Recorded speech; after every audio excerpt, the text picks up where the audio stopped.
नमस्कार, आप देख रहे हैं एनबी न्यूज और मैं हूं आपके साथ योगेश पांडे। स्वागत है आपका हक की बात में। दरअसल आज हक की बात में बात करेंगे उत्तर प्रदेश के कानपुर जिले में व्यापारी की हुई हत्या को लेकर। गुरुग्राम से दो दोस्तों के साथ गोरखपुर घूमने आए कानपुर के रियल एस्टेट कारोबारी मनीष गुप्ता की सोमवार देर रात पुलिस की पिटाई से मौत हो गई।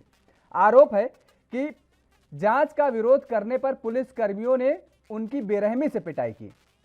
उनके दोस्तों को भी पीटा गया था। हालात खराब होने के बाद पुलिस मनीष को लेकर एक निजी अस्पताल गई थी, जहां से उन्हें रेफर कर दिया गया। इसके बाद पुलिस ने उन्हें मेडिकल कॉलेज एम्बुलेंस से अकेले ही भेज दिया था, जहां डॉक्टरों ने मनीष को मृत घोषित कर दिया। देर रात के पुलिस ने शव पोस्टमार्टम के लिए भेज दिया था।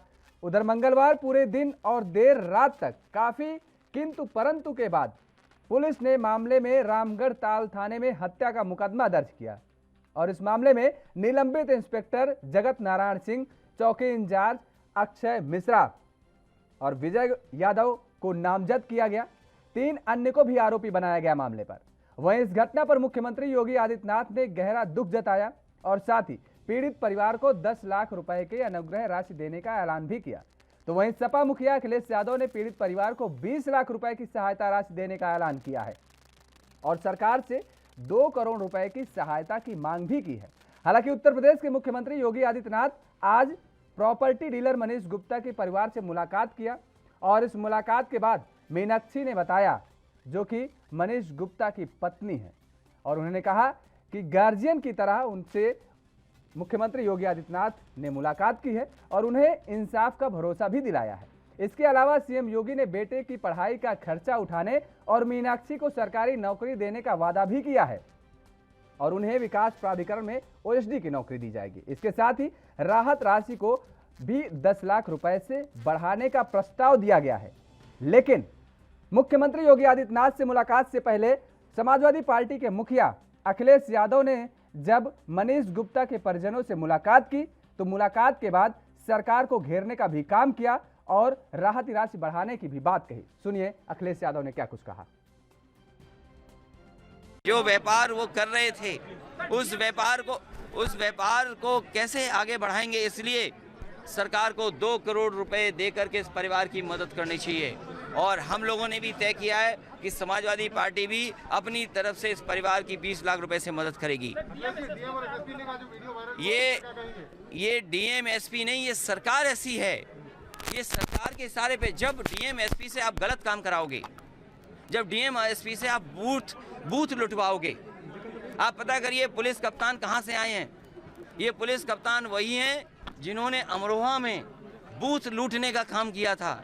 जब आप पुलिस से गलत काम कराओगे तो उनके गलत काम को कौन नहीं छिपाएगा, ये बताइए। इस पुलिस में जो अधिकारी हैं उनके खिलाफ इसीलिए कार्रवाई नहीं हो रही है क्योंकि उन्हीं अधिकारियों से सरकार ने गलत काम कराए हैं। जो गलत काम कराएंगे उनसे आप गलत काम कैसे रोकेंगे? इसीलिए ना एसएसपी सस्पेंड हुए, ना डीएम सस्पेंड हुए, जबकि उनकी पूरी वीडियो पूरे देश ने और सब लोगों ने देखी कि वो किस तरीके से एफआईआर ना हो, उसके लिए वो पूरा का पूरा दबाव बना रहे थे। और जांच संभव नहीं है गोरखपुर में, परिवार कैसे भाग के जाएगा? इसलिए जांच को भी कानपुर में ला करके और पूरे परिवार की सुरक्षा होनी चाहिए, क्योंकि जिन्होंने घटना की है ये मामूली नहीं है। ये लोग उन्नाव भी रहे हैं। मुझे जानकारी मिली है उन्नाव में भी करके इस तरह की घटनाएं हुई हैं, गोरखपुर में भी घटनाएं हुई हैं। इसलिए जब तक परिवार की सुरक्षा नहीं होगी तक मुश्किल है। सिटिंग जज वो मॉनिटर करें, चाहे सीबीआई जांच हो, क्योंकि परिवार ने सीबीआई जांच मांगी है। वहीं इस परिवार की 2 करोड़ से मदद होनी चाहिए। और बेटी पढ़ी लिखी हैं, उनकी पत्नी पढ़ी लिखी हैं, इसलिए उन्हें क्लास 2 या क्लास 3 की नौकरी दे करके इस परिवार का जीवन यापन। तो कानपुर के व्यापारी मनीष गुप्ता की हत्या के बाद अब जिस तरीके से लगातार पुलिस कटघरे में खड़ी है और कहीं ना कहीं सियासी दल अब भारतीय जनता पार्टी की सरकार को घेरने का भी काम कर रही है। और इस मुद्दे पर जो सवाल उठ रहे हैं वो सवाल आखिर क्या है, आपको बताएं कि मनीष के परिवार को इंसाफ आखिर कब मिलेगा? क्या ठोको नीति का पुलिस नाजायज फायदा उठा रही है? समाजवादी पार्टी ने यह बड़ा आरोप लगाया भी है। आम लोगों पर पुलिस की बर्बरता आखिर कब तक? कानून के रक्षक आखिर क्यों बन रहे हैं भक्षक? और आम आदमी आखिर कब तक सहेगा ये पुलिसिया नाजायज डंडा? आखिर क्यों बन रही यूपी पुलिस हत्यारी? क्या वजह है कि लगातार लोगों को प्रताड़ित किया जा रहा है? आप टेलीविजन स्क्रीन पर दिए गए नंबरों पर कॉल करिए और आप अपनी बात रखिए। तो दिए गए नंबरों पर आप कॉल करिए और अपनी बात रख सकते हैं। मनीष के परिवार को आखिर इंसाफ कब मिलेगा? क्या ठोको नीति की पुलिस उठा रही नाजायज फायदा?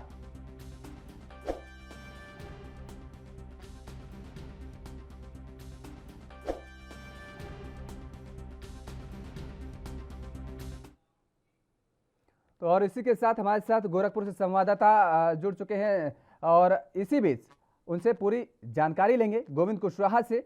और इस दर्शकों से यह भी अनुरोध है कि इस दौरान अगर वो अपनी राय रखना चाहते हैं, वो अपनी बात रखना चाहते हैं, तो अपनी बात भी रख सकते हैं। गोविंद, लगातार जिस तरीके से अब यह मामला तूल पकड़ता जा रहा है व्यापारी की हत्या के बाद, और समाजवादी पार्टी को अगर कहें तो वो 2 करोड़ रुपए की मांग कर रही कि सहायता राशि दी जाए।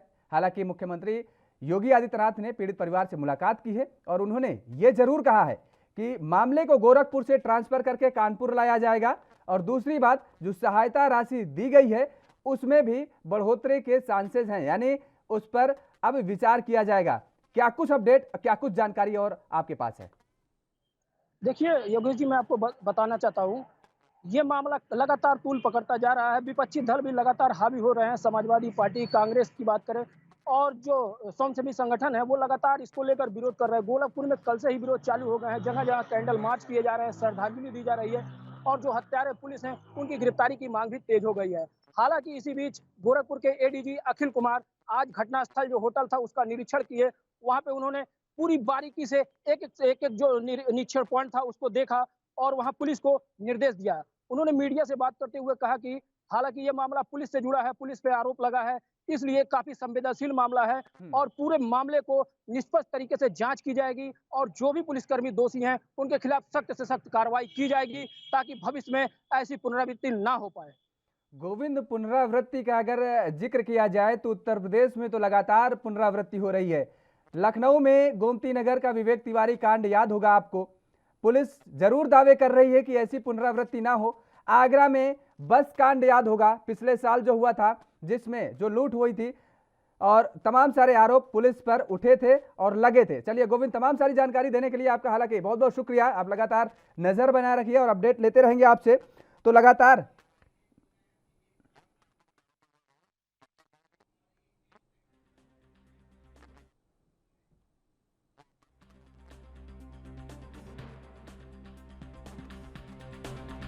जिस तरीके से सवाल उठ रहे हैं, सवालों के कटघरे में उत्तर प्रदेश की पुलिस है और लगातार जो मामले सामने आ रहे हैं उनसे ये कहा जा सकता है कि आखिर आम जनता कब तक ये पुलिसिया डंडा बर्दाश्त करेगी। और इसी के साथ हमारे साथ एक दर्शक जुड़ चुके हैं, विवेक कुमार पांडे जी, साथ में वकील भी हैं, एडवोकेट हैं। यानी विवेक जी, लगातार जिस तरीके से जो घटनाएं हो रही हैं, चाहे उत्तर प्रदेश की राजधानी लखनऊ का विवेक तिवारी कांड हो और चाहे जिस तरीके से अब कानपुर के इस व्यापारी का जो हत्या की गई है, जो मामला सामने आया है गोरखपुर में, ये कांड हो, लगातार पुलिस पर सवाल उठ रहे हैं। ऐसे में आखिर सवाल यही उठता है कि आम जनता, आम लोग कब तक ये बर्बरता सहते रहेंगे? बहुत बहुत धन्यवाद, आपने मुझे मौका दिया अपनी बातों को अपने मंच के माध्यम से लोगों तक सार्वजनिक करने के लिए। पहले तो इस दुखद घटना के प्रति बहुत ही संवेदना व्यक्त करता हूं परिवार के प्रति मैं, क्योंकि उन्होंने अपने परिवार का एक सदस्य खो दिया। देखिए, बहुत आवश्यक है समझने के लिए, इस पूरे प्रकरण में आप कुछ बातों को नजरअंदाज कर रहे हैं या शायद लोगों की उस पर ध्यान दृष्टि नहीं जा रही है। किसी भी दबिश देने के पहले या औचक निरीक्षण करने के पहले सीओ या कप्तान को देखकर, सूचना देकर अनुमति ली जाती है। अब ये समझने वाली बात है कि इस पूरे प्रकरण में फंस कौन रहा है, किसने कहा छापा मारने के लिए, और अधिकतर क्या होता है कि वायरलेस सेट जो इनका होता है उसी के ऊपर ये अनुमतियां देनी लेनी, आदान प्रदान करना, सूचना, ये अधिकतर चलता है। लिखित आदेश न होने के कारण ये सारे मौखिक वार्तालापों का वो प्रकरण होता है।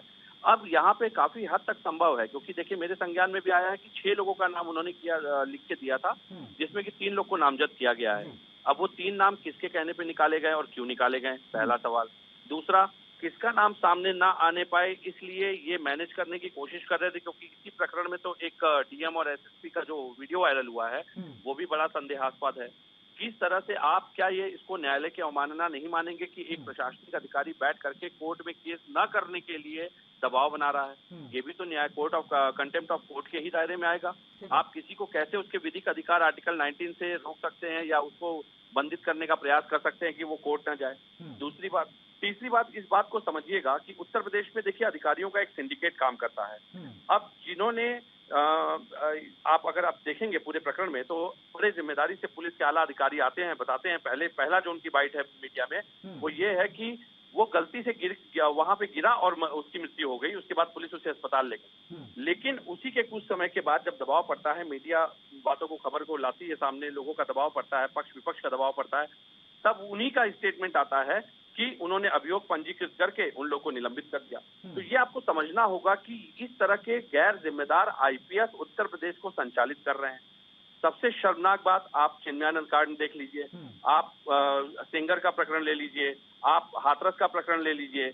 और हाथरस प्रकरण में तो इनके एडीजी ने कह दिया था कि भाई उस बच्ची के साथ गलत नहीं हुआ, सीबीआई ने उसको झुठला दिया। आज उन्होंने शायद पुनः इस तरह का कोई स्टेटमेंट दिया इस प्रकरण को लेकर। विवेक जी, क्योंकि आप एडवोकेट हैं, आपसे बात ये जानना चाहेंगे कि लगातार जिस तरीके से मामला सामने आया है उसमें ये देखने को मिला है कि जब मनीष लोग और उसके दोस्त सो रहे थे, जब उसके दोस्तों ने अपना आई कार्ड दिखाया, परिचय पत्र सब कुछ दिखा दिया, मनीष ने केवल ये पूछ लिया कि आखिर इतनी रात को औचक निरीक्षण या चेकिंग का कौन सा दायित्व बनता है और आपने किसकी इजाजत से आप ये चेकिंग अभियान चला रहे हैं? तो क्या आम नागरिक का पुलिस से सवाल पूछना भारी पड़ सकता है? देखिए, बड़ी जिम्मेदारी से आपको ये समझना पड़ेगा, इसके जिम्मेदार भी हम, आप और ये आम नागरिक। ये सरकारें जो आती हैं ये केवल और केवल अपने एक लुभावने वादे प्रलोभनों के आधार पर सरकार बनाती है।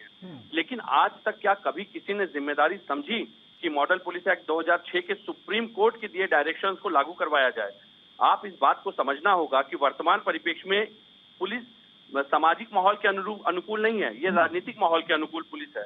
ये जो राजनीतिक माहौल चल रहा है, जिस तरह से उठापटक चल रही है, इसमें बहुत जरूरी है कि पुलिस कंप्लेन अथॉरिटी का गठन किया जाए, जिसमें आप जिम्मेदार आईपीएस से लेकर के एक दरोगा तक की शिकायत कर सकते हैं।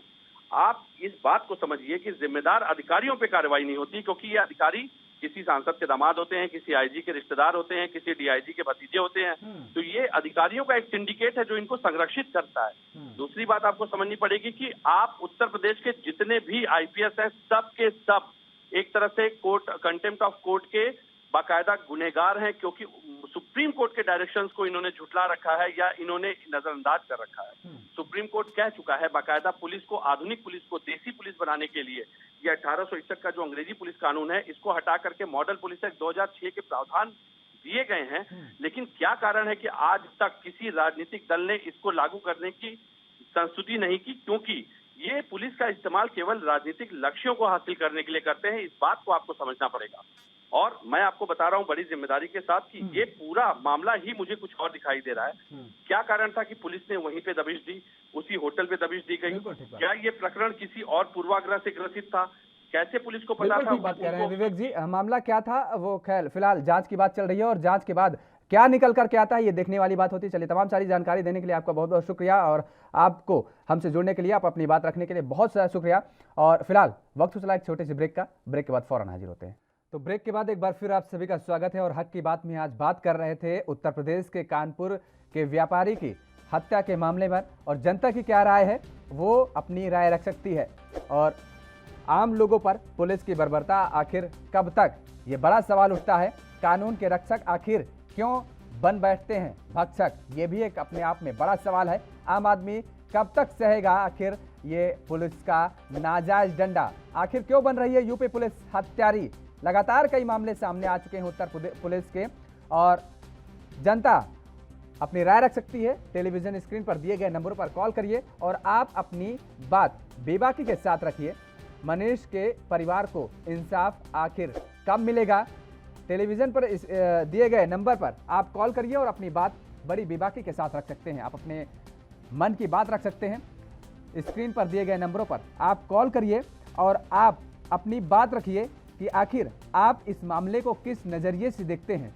जिस तरीके से व्यापारी की हत्या हुई है, कहीं ना कहीं पुलिस पर तमाम सारे सवाल उठ रहे हैं, खाकी पर सवाल उठ रहे हैं। आखिर उन सवालों को किस नज़रिए से आप देखते हैं? टेलीविज़न स्क्रीन पर दिए गए नंबरों पर आप अभी कॉल करिए और आप अपनी बात रखिए कि आखिर क्या जिस तरीके से सवाल उठ रहे हैं अब उत्तर प्रदेश की खाकी पर, ये किस तरीके से जनता इसको लेती है, और आखिर अगर आपके भी मन में कोई सवाल है तो वो भी रख सकते हैं। अगर आपके मन में कोई जवाब है, कोई बात है, तो वो भी बड़ी बेबाकी के साथ आप टेलीविजन स्क्रीन पर दिए गए नंबरों पर कॉल करके रख सकते हैं। तो मामला जिस तरीके से अब तूल पकड़ता जा रहा है और उसी को लेकर के आप अपनी बात रख सकते हैं टेलीविजन स्क्रीन पर दिए गए नंबरों पर, क्योंकि अगर उत्तर प्रदेश पुलिस का मामला देखा जाए तो लगातार सुर्खियों में रहा है और तमाम सारे मामलों को लेकर के उत्तर प्रदेश की पुलिस पर, उत्तर प्रदेश की खाकी पर सवाल उठते रहे हैं। और कौन कौन से मामले हैं वो भी आपको बताएंगे, लेकिन अगर आप अपनी बात रख सकते हैं, अगर आप अपनी बात रखना चाहते हैं तो टेलीविजन स्क्रीन पर दिए गए नंबरों पर आप कॉल करिए और अभी अपनी बात देश के सामने, देश की आवाम के सामने आप अपनी बात बड़ी बेबाकी के साथ रख सकते हैं। 11 फरवरी 2021 को थाना बक्सा क्षेत्र में कृष्ण यादव उर्फ पुजारी की गिरफ्तारी की गई थी एक चोरी के मामले में, और उसमें आरोप ये लगा था कि पुजारी ने चोरी की है। पुलिस ने उसको कस्टडी में लिया और उसके बाद जो आरोप लगा कि पुलिस की मारपीट से उसकी मृत्यु हो गई, इस पर भी तमाम सारा सवाल उठे पुलिस की खाकी पर। और लखनऊ का विवेक तिवारी कांड याद ही होगा कि जिस तरीके से एक पुलिस के द्वारा विवेक तिवारी को गोली मार के विवेक तिवारी की हत्या कर दी जाती है और उसके बाद भी पुलिस पर सवाल उठे, उत्तर प्रदेश की खाकी पर सवाल उठे। हाथरस का कांड किसी से छिपा नहीं है, उस पर भी उत्तर प्रदेश की खाकी पर तमाम सारे सवाल उठे और लोगों के जहन में जिस तरीके से फिर एक बार सवाल है अब कानपुर के व्यापारी की हत्या को लेकर।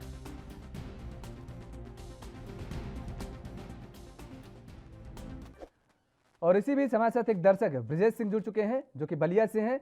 ब्रिजेश जी, जिस तरीके से ये मामला अब तूल पकड़ता जा रहा है, किस नजरिए से आप देखते हैं और क्या कहना चाहते हैं आप? देखिए सर, हमको तो ये लग रहा है कि सरकार का कोई कंट्रोल रह नहीं गया है पुलिस पर, और पुलिस जिस तरीके से आम जनता पर अत्याचार कर रही है। अब बताइए, कोई लोग अपने किसी होटल में किसी काम से जाएंगे या स्टूडेंट भी जाते हैं एग्जाम वगैरह देने, तो अब उसके लिए पुलिस इस तरीके से कार्रवाई करेगी तो फिर अब तो हम लोगों को डरना पड़ेगा पुलिस से। इससे पहले भी आप लोगों ने तो खूब कवरेज की थी कि उस समय विवेक तिवारी एक थे लखनऊ में, तो उनको भी ठाए ठाए करके मार दिया। तो ये जो ठाए ठाए वाली जो इनकी सरकार की पॉलिसी चल रही है, इससे आम जनता में तो हम लोगों को तो बहुत ही ज्यादा डर लग रहा है।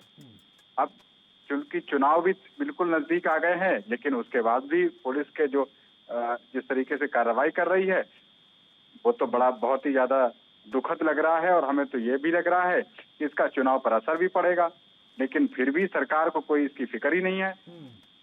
ठीक बात आपने कही ब्रिजेश सिंह। चलिए, बहुत बहुत शुक्रिया आपको अपनी बात रखने के लिए। तो जिस तरीके से अभी ब्रिजेश सिंह ने बताया कि चुनाव नजदीक है, बावजूद इसके कोई असर नहीं पड़ रहा है, अधिकारी बेलगाम है। उत्तर प्रदेश के मुख्यमंत्री योगी आदित्यनाथ लगातार इस बात का दावा कर रहे हैं कि उत्तर प्रदेश में अपराध नहीं रहेगा, अपराध खत्म कर दिया जाएगा। लेकिन अपराधी तो छोड़िए जनाब, जब पुलिस वाले खुद अपराधी बन जाएं तो उत्तर प्रदेश का मुखिया क्या कहेगा? उत्तर प्रदेश के मुखिया लाख दावे कर ले, लेकिन अपराधी को तो आप कंट्रोल में कर लेंगे। इन वर्दीधारी जो हैं, ये जो अपराध कर रहे हैं, इन अपराधियों को आप कैसे कंट्रोल में करेंगे? क्योंकि इनका जो रौब होता है वो आम जनता पर बहुत भारी पड़ता है और ये भूल जाते हैं कि इनके कंधों पर जो जिम्मेदारी सौंपी गई है वो जिम्मेदारी रक्षा करने की है, ना कि भक्षक बनने की है। और इन सभी जिम्मेदारियों को ताक पर रख करके कहीं ना कहीं तमाम सारे वो मामले सामने आते हैं जिन मामलों में देखा जाता है कि उन परिवार की मुखिया की हत्या कर दी जाती है, और तमाम सारे जो मामले सामने आते हैं कि संलिप्तता पुलिस विभाग की होती है। ऐसे में तमाम सारे सवाल खड़े होना वाजिब है। आखिर जनता कहां जाए? जनता आपकी रक्षा के उसमें है, और जिस तरीके से जनता को यह विश्वास है कि अगर उसके पास कोई घटना घटेगी, उस पर कोई आपत्ति आएगी, विपत्ति आएगी, तो उसकी रक्षा करने वाले आप हैं। लेकिन जब आप ही उसकी रक्षा करने के बजाय उसका प्रताड़ना करना शुरू कर देंगे तो आखिर अब जनता कहां जाए? आखिर कहां जाए जनता? ये बहुत बड़ा सवाल उठता है। और आप अपनी बात रखना चाहते हैं तो आप टेलीविजन स्क्रीन पर दिए गए नंबरों पर अभी कॉल करिए और आप भी अपनी बात बड़ी बेबाकी के साथ रख सकते हैं। तो टेलीविजन स्क्रीन पर दिए गए नंबरों पर आप कॉल करिए और आप अपनी बात बेबाकी से रखिए। लगातार जिस तरीके से उत्तर प्रदेश की खाकी पर तमाम सारे सवाल उठते रहते हैं और एक बार फिर से ये सवाल उठा है कानपुर, खास करके कानपुर का अगर जिक्र किया जाए, क्योंकि कानपुर के मामले जो हैं लगातार सामने आते रहते हैं और एक बार फिर से ये कानपुर का ही व्यापारी था लेकिन गोरखपुर में उसकी हत्या की गई। और इसी के साथ हमारे साथ एक दर्शक जुड़ चुके हैं, हिमांशु सिंह। हिमांशु सिंह, बहुत बहुत स्वागत है आपका। आप अपनी बात रखिए और सबसे बड़ी बात यह कि उत्तर प्रदेश की पुलिस पर जिस तरीके से लगातार सवाल खड़े होते नजर आ रहे हैं, लगातार उत्तर प्रदेश पुलिस कटघरे में खड़े होती नजर आ रही है, क्या कहेंगे आप?